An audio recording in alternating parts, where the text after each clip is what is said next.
అపోస్తలుల కార్యములు 15వ అధ్యాయం. కొందరు యూదయ నుండి వచ్చి, మీరు మోషే నియమించిన ఆచారము చొప్పున సున్నతి పొందితేనే గాని రక్షణ పొందలేరని సహోదరులకు బోధించిరి. పౌలునకును బర్నబాకును వారితో విశేష వివాదమును తర్కమును కలిగినప్పుడు ఈ అంశము విషయమై పౌలును బర్నబాయు తమలో మరికొందరును యెరూషలేమునకు అపోస్తలుల యొద్దకును పెద్దల యొద్దకును వెళ్ళవలనని సహోదరులు నిశ్చయించిరి. కాబట్టి వారు సంఘము వలన సాగనంపబడి ఫేనీకే సమరయ దేశముల ద్వారా వెళ్ళుచు అన్యజనులు దేవుని వైపు తిరిగిన సంగతి తెలియపరిచి సహోదరులకు అందరికీ మహా సంతోషము కలుగజేసిరి. వారు యెరూషలేమునకు రాగా సంఘపు వారును అపోస్తలులను పెద్దలను వారిని చేర్చుకొనిరి. దేవుడు తమకు తోడై ఉండి చేసినవన్నీ వారు వివరించిరి. పరిసయ్యుల తెగలో విశ్వాసులైన కొందరు లేచి అన్యజనులకు సున్నతి చేయింపవలననియు మోషే ధర్మశాస్త్రమును గైకొనుడని వారికి ఆజ్ఞాపింపవలననియు చెప్పిరి. అప్పుడు అపోస్తలులను పెద్దలను ఈ సంగతిని గూర్చి ఆలోచించుటకు కూడి వచ్చిరి. బహు తర్కము జరిగిన తరువాత పేతురు లేచి వారితో ఇట్లనెను, సహోదరులారా, ఆరంభమందు అన్యజనులు నా నోట సువార్త వాక్యం విని విశ్వసించులాగున మీలో నన్ను దేవుడు ఏర్పరచుకొనని మీకు తెలియను. మరియు హృదయములను ఎరిగిన దేవుడు మనకు అనుగ్రహించినట్టుగానే వారికిని పరిశుద్ధాత్మను అనుగ్రహించి వారిని గూర్చి సాక్ష్యమిచ్చెను. వారి హృదయములను విశ్వాసము వలన పవిత్రపరచి మనకును వారికిని ఏ భేదమైనను కనుపరచలేదు.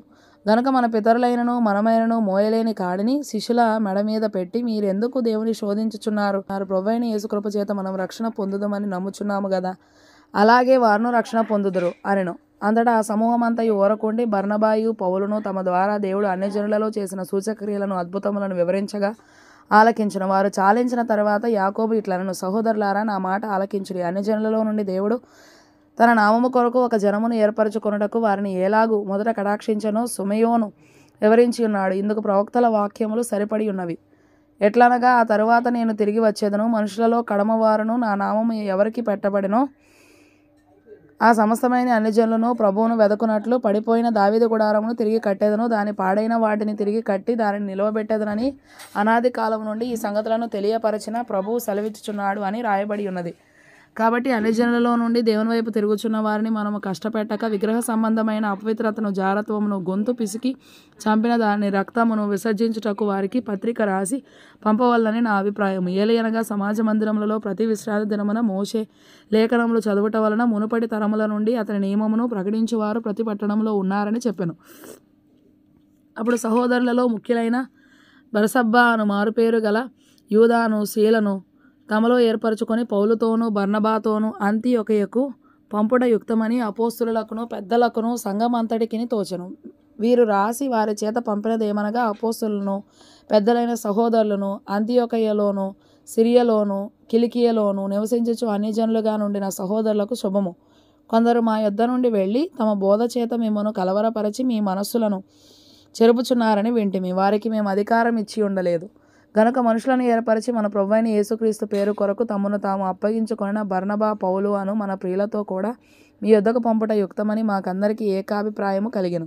కాగా యూదాను శీలను పంపి ఉన్నాము. వారును నోటి మాటతో ఈ సంగతులు మీకు తెలియజేతురు.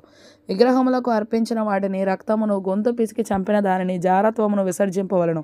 ఈ అవశ్యమైన వాటి కంటే ఎక్కువైన ఏ భారమును మీ మీద మోపకూడదని పరిశుద్ధాత్మకును మాకును తోచను. వీటికి దూరముగా ఉండుటకు జాగ్రత్త పడితేరా అది మీకు మేలు, మీకు క్షేమము కలుగునుగాక. అంతటా వారు సెలవు పుచ్చుకొని అంతియొకయకు వచ్చి శిష్యులను సమకూర్చి ఆ పత్రిక ఇచ్చిరి. వారు దానిని చదువుకొని అందువలన ఆదరణ పొంది సంతోషించిరి. మరియు యూదాయు శీలయు కూడా ప్రవక్తలై ఉండిన అందున పెక్కు మాటలతో సహోదరులను ఆదరించి స్థిరపరచిరి.